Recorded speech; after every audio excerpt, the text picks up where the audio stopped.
할렐루야. 아멘. 예수님이 부활하셨습니다. 아멘. 성경의 핵심은 예수 그리스도입니다. 예수 그리스도의 생애 중에 가장 핵심적인 사건은 예수님이 십자가에 죽으시고 부활한 사건입니다. 그래서 이 부활은 하나님의 역사 중에 영광스러운 역사입니다. 그래서 이 부활의 의미를 깨닫게 되면 우리는 기쁨에 넘치게 되고 또 하나님의 영광의 감격이 넘치게 됩니다. 40년 동안 광야 생활하다가 가나안 땅에 들어가 그 여리고성이 와르르르르 무너질 때 그 승리의 기쁨과 함성이 바로 부활의 기쁨과 함성인 것입니다.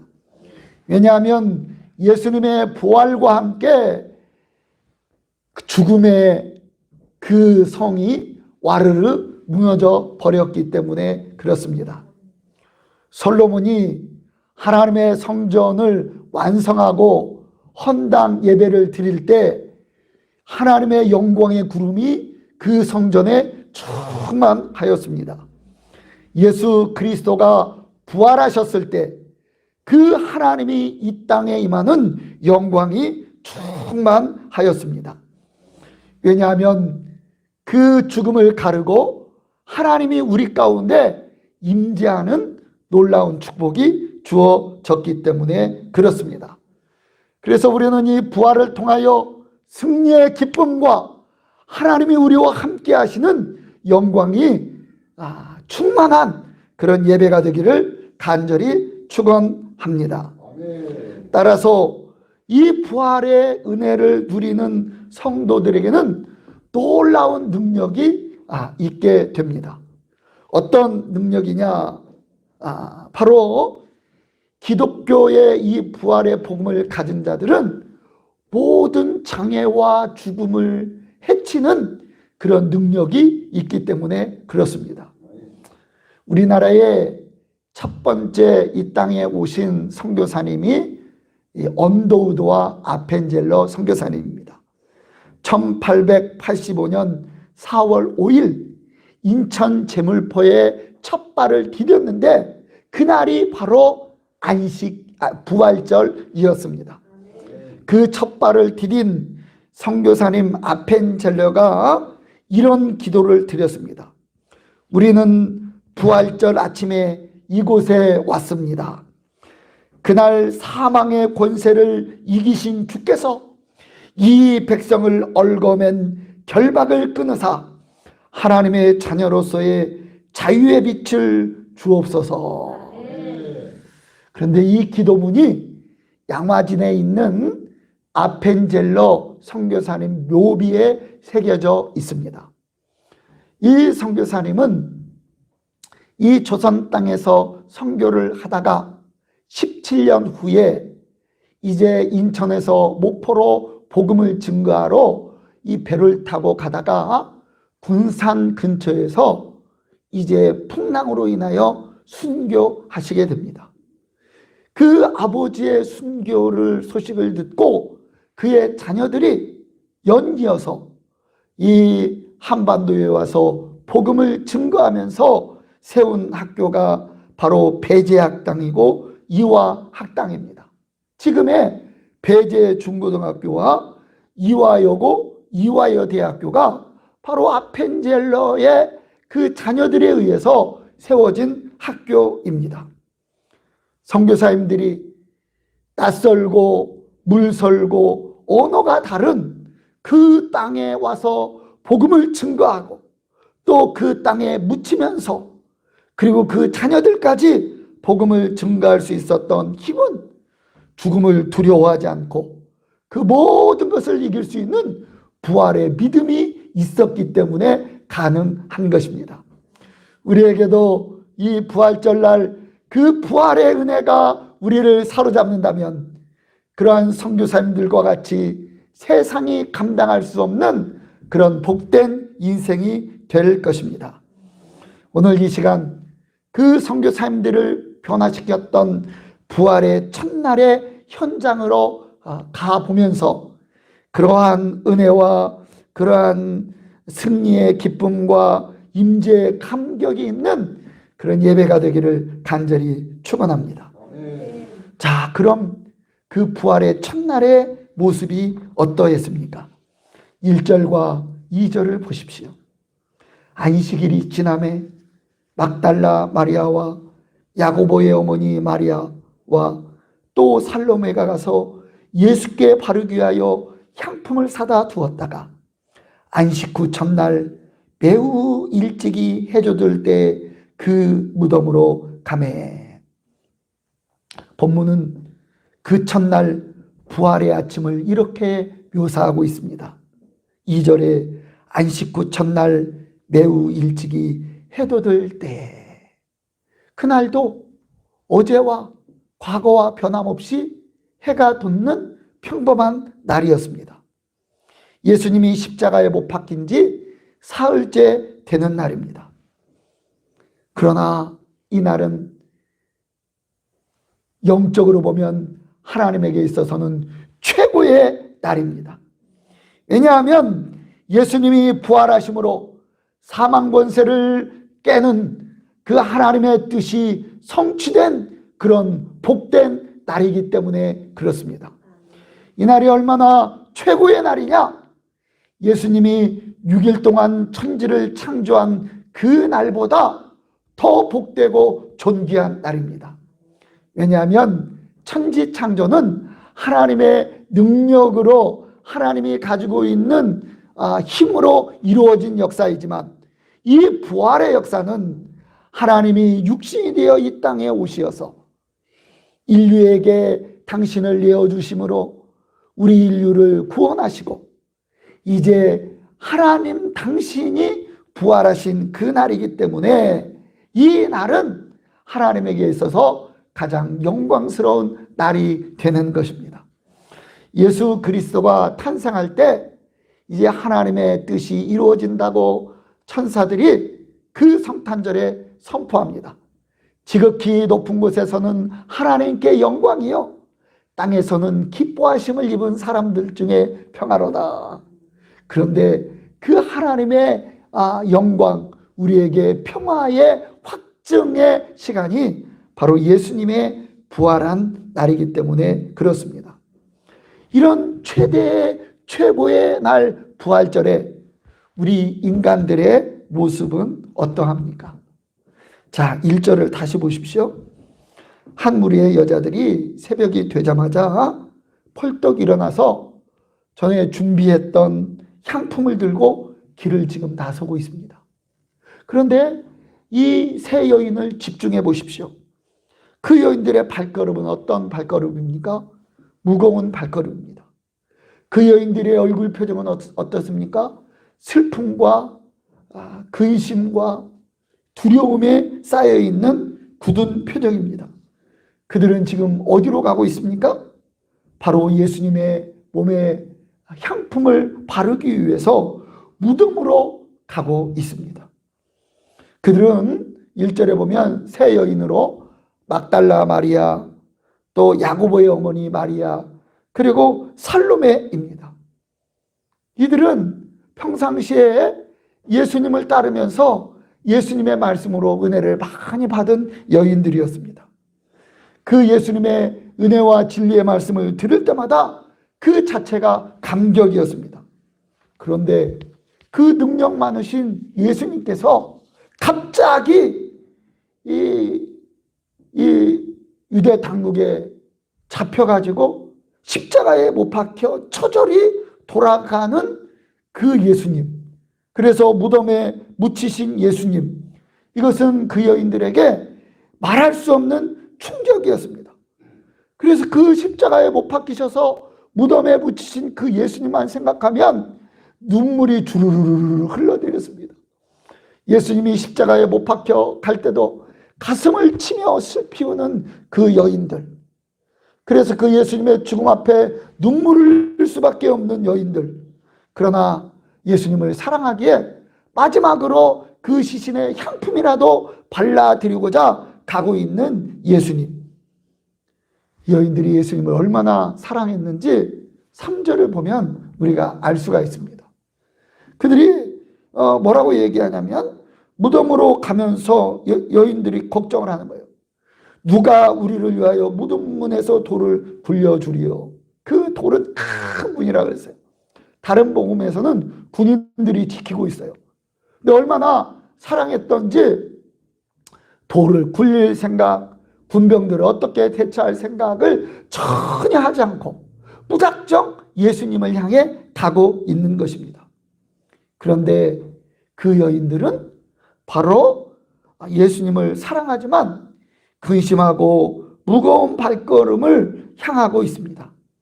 왜 그렇습니까? 예수님은 죽음으로 끝났다. 이제 예수님은 죽은 예수님이다 라는 생각 때문에 그렇습니다. 우리도 마찬가지예요. 이 여인들처럼 예수님을 만난 체험이 있습니다. 예수님을 사랑합니다. 그리고 예수님의 말씀을 경험했습니다. 그런데 우리의 마음에 슬픔이 있을 때가 있고 근심이 있을 때가 있고 염려가 있을 때가 있습니다. 그런데 그 이유를 잘 살펴보면 바로 이 여인들처럼 죽음의 세력, 죽음의 권세가 우리를 사로잡고 있을 때 예수님을 믿고 예수님을 알고 있지만 무덤을 향해 나아가는 여인들의 발걸음처럼 우리도 인생의 발걸음이 두려움과 염려가 있는 것을 보게 됩니다. 그것은 바로 죽음의 권세가 그 밑에 우리를 사로잡고 있기 때문에 그렇습니다.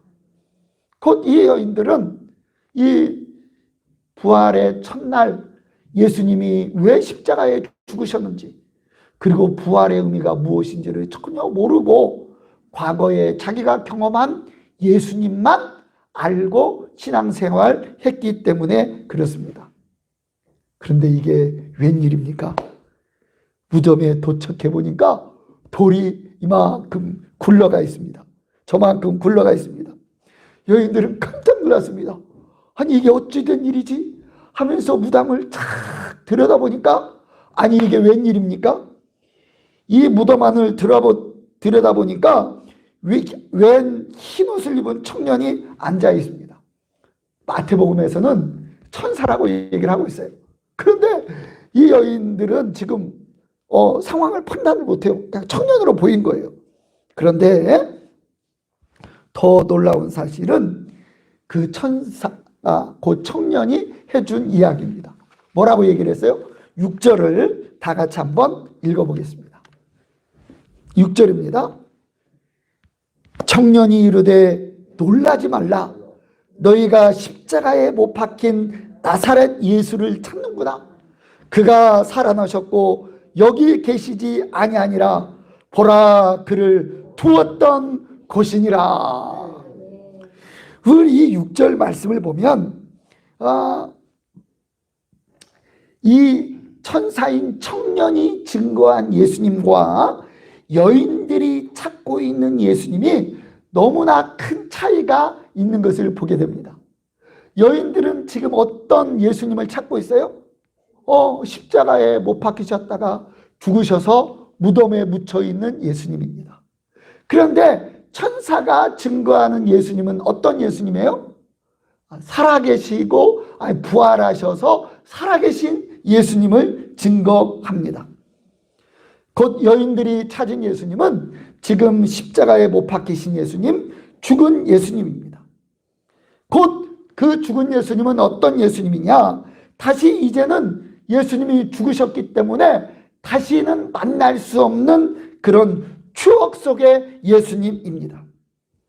예수님은 훌륭한 분이셨고 또 하나님을 사랑하는 분이셨지만 이 죽으신 예수님은 이 죽음 앞에 무력하신 예수님. 그래서 이제 무덤에 묻힐 수밖에 없는 그런 예수님. 그러하기에 이제 과거는 있어도 현재는 없고 미래가 없으신 예수님. 그래서 마지막 예수님을 사랑하기에 이제 향품을 바르고 예수님 안녕히 가세요 하고 이제 빠이빠이 하는 이제 마지막 장례 절차를 치루어 드리는 예수님이 여인들이 찾는 예수님이었습니다. 그러나 청년들이 이 청년 천사가 말한 예수님은 어떤 예수님이에요? 그가 살아나셨고 여기 계시지 아니하니라. 보라 그를 두었던 곳이다. 이 보라라는 것은 이 천사도 감격한 거예요. 보라 이제 하나님의 그 영원한 모습이 나타났고 인간의 죽음의 문제가 해결된 그 현장을 너희들은 보라라고 말씀해 주고 있는 것입니다. 이제 이 예수님은 더 이상 이 죽음의 현장인 무덤에 있을 수 없는 살아나신 부활하신 예수님이다 라고 말씀해 주고 있습니다. 여러분, 여인들이 생각하고 찾고 있는 십자가에 못 박히셨다가 죽으신 예수님이 진짜 예수님입니까? 아니면 천사가 말한 살아나신 예수님이 진짜 예수님입니까? 바로 부활하신 예수님이 진짜 예수님입니다. 그런데 이 여인들이 이 부활하신 예수님 앞에 그들의 모습이 어떠합니까? 그들의 모습 속에서 이 죽음이, 사망이 사람에게 얼마나 많은 영향력을 주는지를 우리는 알 수가 있습니다. 그래서 그 제자들의 모습 속에서 나의 모습을 찾고 예수 그리스도의 부활을 통해 우리의 죽음의 권세를 극복하는 놀라운 은혜가 있기를 간절히 축원합니다. 자, 그러면 왜 우리는 이 부활하신 예수님을 알아야 되고 부활하신 예수 그리스도를 믿어야 되는지, 그리고 왜 이 기독교가, 진정한 기독교가 부활에 기초해야 되는지 먼저 살펴보기를 원합니다. 로마서 8장 11절과 14절과 15절에 보면 예수님이 부활하심으로 말미암아 우리에게 주어진 은혜가 무엇인지를 말씀해 주고 있습니다. 예수를 죽은 자 가운데서 살리신 이의 영이, 예수님을 죽음 가운데 살리신 그 성령님이 너희 안에 거하시면, 예수님을 부활하신 그 성령님이 이제 우리 안에 오셨다는 거예요. 우리 안에 거하시면 그리스도 예수를 죽은 자 가운데 살리신 이가 누구예요? 하나님이 너희 안에 거하시는 그의 영으로 말미암아 너희 죽을 몸도 살리시리라. 그래서 예수 그리스도의 부활이 나의 부활이 되는 것이다 라고 말씀하고 있는 것입니다. 그래서 14절 15절 무릇 하나님의 영으로 인도함을 받는 사람은 곧 하나님의 아들이라. 너희는 다시 무소하는 종의 영을 받지 아니하고 양자의 영을 받았으므로 우리가 아빠 아버지라 부르짖느니라. 네? 자, 하나님의 뜻에 따라 성령님이 죽으신 예수님 가운데 임하실 때 예수님이 부활하셨습니다. 그래서 그 부활의 선물로 그 말세에 성령님을 우리에게 허락하셨는데, 그 우리 안에 계신 성령님은 예수님을 부활시킨 성령이기에 죽을 우리 몸도 살리신다고 말씀하십니다. 그리고 그 영으로 말미암아 하나님은 우리의 아버지가 되시고 우리는 자녀임을 확증해 주셨다라고 말씀해 주고 있습니다. 이 생명의 역사가 바로 예수 그리스도의 부활을 통해 이루어지는 것입니다. 그런데 예수님의 부활의 첫 증인들의 반응과 모습은 어떠합니까? 7절을 보십시오. 가서 그의 제자들과 베드로에게 이르기를 예수께서 너희보다 먼저 갈릴리로 가시나니 전에 너희에게 말씀하신 대로 너희가 거기서 배우리라 하라 하는지라. 천사가 이렇게 그 여인들에게 얘기를 해줬어요. 그런데 여인들의 모습이 어때요? 8절을 보세요. 여자들이 몹시 놀라 떨며 나와 무덤에서 도망하고, 그 상황 앞에 도망합니다. 그리고 무서워하여 아무에게 아무 말도 하지 못하더라. 그러니까 입이 딱 닫혀버렸어요. 몸이 굳어버린 겁니다. 여러분 이해가 가십니까? 예. 그런데 예수님은 부활하셨기 때문에 계속 역사하시는 분이십니다. 자, 누구에게 나타나셨어요? 9절에서 11절에 보면 막달라 마리아에게 또 다시 나타나셔서 말씀하신 본문이 9절에서 11절입니다. 예수께서 한 식구 첫날 이른 아침에 살아나신 후에 전에 7 귀신을 쫓아내어 주신 막달라 마리아에게 먼저 보이시니 또 보이셨어요? 마리아가 가서 예수와 함께 하던 사람들이 슬퍼하며 울고 있는 중에 이 일을 알리니. 그래 예수님이 죽었다고 생각하니까 사람들이 슬퍼하며 울고 있었어요. 그런데 11절에 보면 그들은 예수께서 살아나셨다는 것과 마리아에게서 보이셨다는 것을 듣고도 믿지 아니하니라. 야 무슨 소리 하는 거야? 지금 말도 안 되는 소리 하지 마.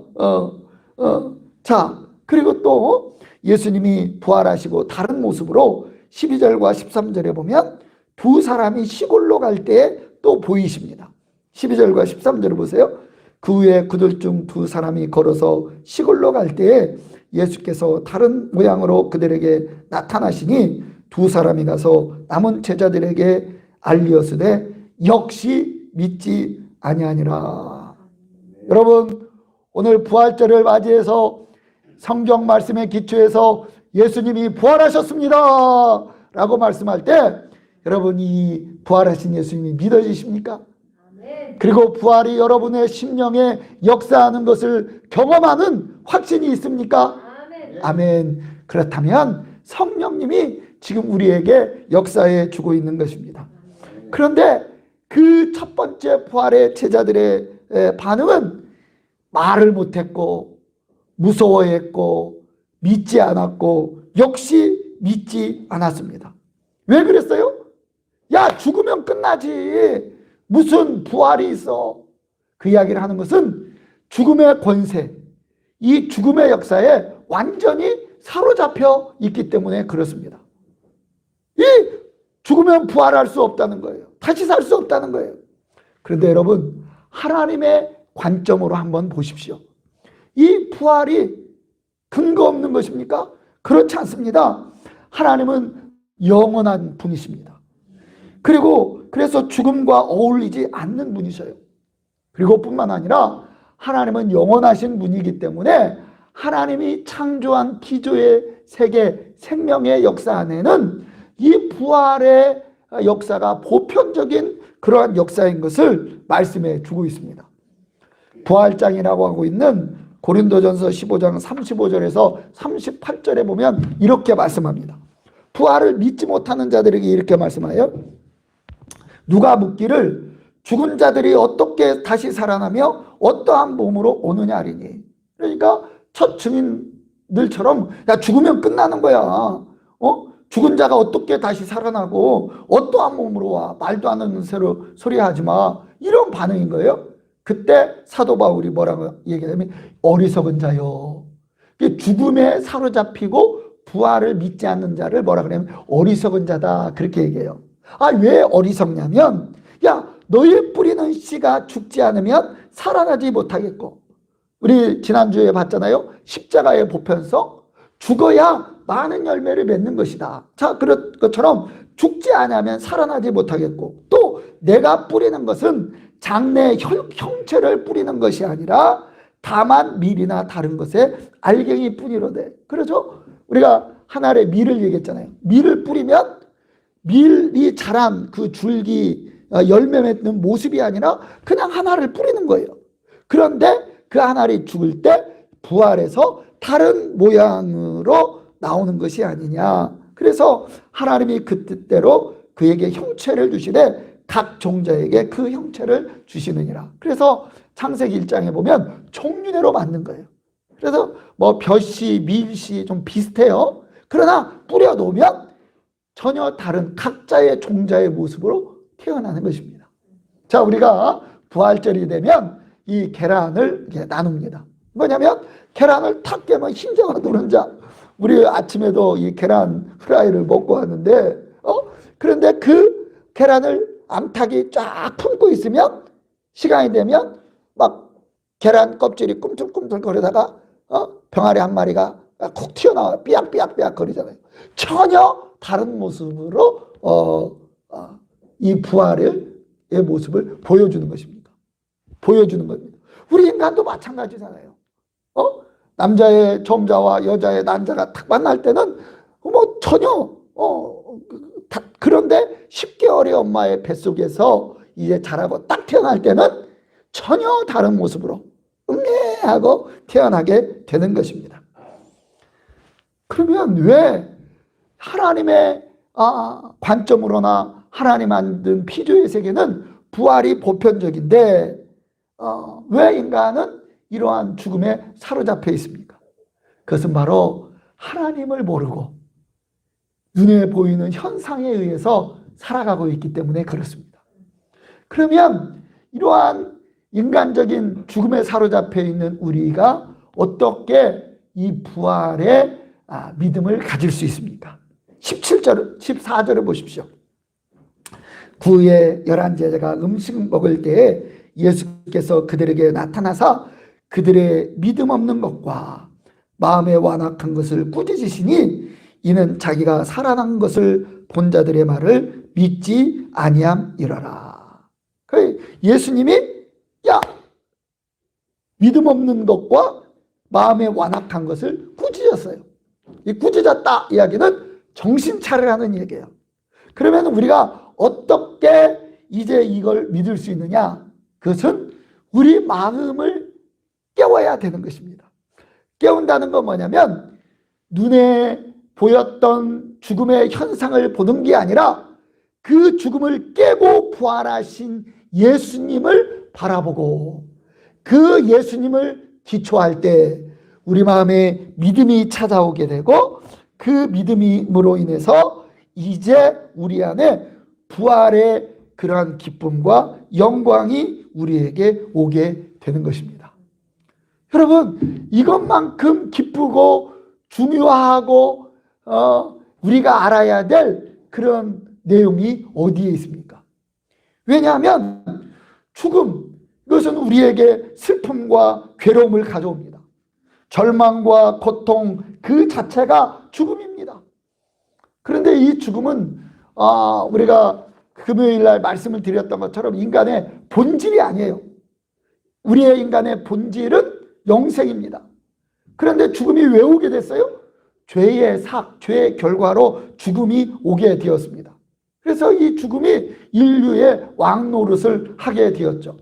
그래서 하나님은 그 죽음을 원인인 죄를 해결하고 죽음을 극복할 수 있는 분이시고 우리는 그 영생을 받을 수 있는 존재인 거예요. 그러나 이 세상의 죽음이 얼마나 무서웠습니까? 중국을 천하를 얻었던 진시황도 이 죽음이 두려워서 이 불로초를 찾아 사람들을 보내었잖아요. 근데 그걸 찾을 수 있어요? 못 찾아요. 하나님으로만 그 죽음과 죄의 문제를 해결할 수 있기 때문에 그렇습니다. 저는요 장례식장을 많이 조문을 가는데 참 이 죽음 앞에 사람이 얼마나 무색한지. 우리 가족이 죽었다 그래서 하늘에 떠 있는 구름이 바뀌거나 세상 사람들이 반응하지 않아요. 그냥 가족만 며칠 슬퍼하고 이제 가족 안에서도 이제 잊혀져 가는. 그래서 아무 존재 의미 없이 사라져가는 것이 인생의 죽음인 것을 보게 됩니다. 그럼 죽음 앞에 나를 생각해 보면 내 마음도 허무하고 허전한 것을 보게 됩니다. 그런데 여러분, 예수 그리스도께서 부활하심으로 이 죽음의 문제를 완전히 일수하고 해결해 주셨습니다. 바로 예수 그리스도께서 사망의 권세를 깨시고 부활하심으로 말미암아 그 예수 그리스도를 믿을 때 그 부활을 허락하신 그 성령님이 우리 안에 계심으로 우리에게 부활을 허락하시고 또 영생이 주어졌음을 우리에게 말씀해 주고 있는 것입니다. 사망아 너의 쏘는 것이 어디 있느냐? 사망아 너의 이기는 것이 어디 있느냐? 이제 첫 열매 되신 예수 그리스도로 말미암아 이제 죽음은 파해졌다라고 말씀해 주고 있습니다.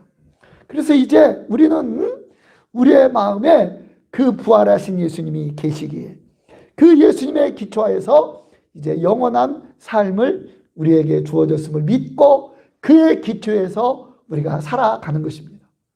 그래서 우리가 사도신경에 본디오 빌라도에게 고난을 받아서 십자가에 못 박혀 죽으시고 장사한 지 사흘 만에 죽은 자 가운데서 다시 살아나사 하나님 보좌 우편에 계시고 거기로부터 살아있는 자와 죽은 자를 심판하러 오시게 됩니다.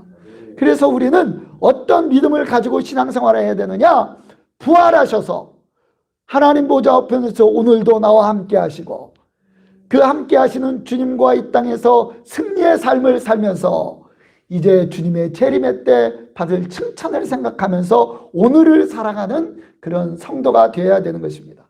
그래서 우리의 사명선언문에 이제 십자가를 진 그리스도 예수를 닮아가며 주님이 재림할 것을 소망하며 오늘을 살아가는 성도로 성장하여 그래서 우리의 삶은 죽음 안에서의 삶이 아니라 영원한 세계 속에서 오늘을 살아가는 그러한 축복이 주어지게 된 것입니다. 그것은 무엇 때문에 그래요? 예수 그리스도께서 부활하시고 그 부활의 은혜를 우리에게 주셨기 때문에 그렇습니다. 그런 삶의 특징은 오늘에 매여 사는 삶이 아닙니다. 영원한 속에서 오늘을 살아가기에 예수님이 기뻐하시는 일이 무엇인가? 하나님의 뜻을 이루는 일이 무엇인가? 그 길이 나를 희생하고 나를 이어주는 삶이라도 그 예수님이 기뻐하시고 즐거워하시기 때문에 우리는 그런 희생의 삶을 살게 되는 것입니다. 그래서 고린도전서 15장 20절은 이렇게 선포합니다. 이제 그리스도께서 죽은 자 가운데서 다시 살아나사 잠자는 자들의 첫 열매가 되셨도다. 그러하기 이제 우리는 그 부활의 기초에서 죽음이 무너지는 승리의 기쁨을 누려야 되고 이제 예수님이 죽으셨기에 이제 죽음의 장막이 거침으로 인해서 하나님이 우리에게 임재하시는 그 확증 속에서 살아가게 되는 것입니다. 그래서 그 예수님의 부활은 예수님의 십자가를 확증하는 거예요. 자, 예수님이 십자가에 못 박힐 때 세 사람이 못 박혔습니다. 양편의 강도와 예수님. 예수님이 그냥 십자가에 죽으셨다가 이제 끝나버렸다면 아무리 예수님이 바로 우리의 죄를 위해서 우리의 죽음을 대신해서 죽었다 해도 받아들일 수 없어요. 그건 인정할 수 없습니다. 그런데 예수님의 그 죽음이 나의 죄와 죽음을 해결하게 한 죽음이었구나, 고난이었구나를 무엇으로 알 수 있냐면 두 사람은 자기 죄로 죽었지만 부활이 없습니다. 그러나 예수님은 3일 만에 부활하심으로 말미암아 그 예수님의 부활의 관점으로 예수님의 십자가를 보니 예수님은 당신의 죄 때문에 힘이 없어서 죽은 것이 아니라 바로 우리의 문제를 해결하기 위해 죽은 십자가였다는 그 확신을 우리가 갖게 되는 것입니다. 그래서 우리가 부활을 믿음으로 인해서 예수님의 그 십자가를 통해 죄 용서함의 확신과 우리의 죽음의 문제가 해결되었음을 우리는 알게 되는 것입니다. 이렇게 예수님의 부활이 나의 부활이 될 때 우리에게는 어떤 놀라운 역사가 이루어지느냐? 바로 15절입니다. 또 이르시되 너희는 온 천하에 다니며 만민에게 복음을 전파하라. 이 기쁜 소식을 전파하라. 이 죄와 죽음이 해결되었다는 것을 전파하라. 이 사실을 믿고 세례를 받는 사람은 구원을 얻을 것이요 믿지 않는 사람은 정죄를 받으리니 믿는 자들에게는 이런 표적이 따르리니 곧 너희가 내 이름으로 귀신을 쫓아내며 새 방언을 말하며 뱀을 집어올리며 무슨 독을 마실지라도 해를 받지 아니하며 병든 사람에게 손을 얹은 즉 나으리라 하시더라. 이것은 뭐냐면 새로운 역사, 곧 세상을 정복하고 다스리도록 한 인간을 창조하셨을 때 주셨던 하나님이 인간에게 주신 권세가 다시 회복이 되었다는 거예요. 그래서 예수 그리스도가 네 안에 그 성령으로 부활하신 주님이 있게 될 때 우리는 이제 표적에 따르게 되고 귀신을 사단을 이기게 되고 새로운 하나님과 통하는 언어 방언을 말하게 되고 또 뱀을 짚고 어떤 독에 마실지라도 결국 우리는 부활할 것이기에 해를 받지 않는 이제 죽음으로 우리를 사로잡을 수 없는 그런 놀라운 존재가 되는 것을 말씀해 주고 있습니다. 그래서 부활하신 예수님은 19절에 주 예수께서 말씀을 마치신 후에 하늘로 올라가사 하나님 우편에 앉으시니라. 제자들이 나가 두루 전파할세 주께서 함께 역사하사. 어떻게 함께 할 수 있어요? 예수님 부활하셔서 하나님 보좌 우편에 계시니까 함께 역사하사 그 따르는 표적으로 말씀을 확실히 증언하였다라고 말씀해 주고 있습니다. 그래서 우리가 이 성령님이 내 마음에 역사할 때 부활을 확신하게 될 때 우리는 이 부활의 능력을 나 혼자만 가지고 있을 수 없습니다. 다른 사람에게 증거하고 다른 사람도 그 죄와 죽음에서 건져내는 그런 복된 인생이 되게 되는 것입니다. 아무쪼록 이 예수 그리스도의 부활을 통해 내 마음에 있는 그 철옹성과 같은 죽음의 권세가 파해지고 그 성령이 내 마음에 임함으로 인해서 죽음에 갇혀있는 인생이 아니라 영생이 주어진 인생으로 살아가는 그 감격과 은혜를 누리고 다른 사람도 이 복음을 들을 수 있도록 증거하는 우리가 되기를 간절히 축원합니다.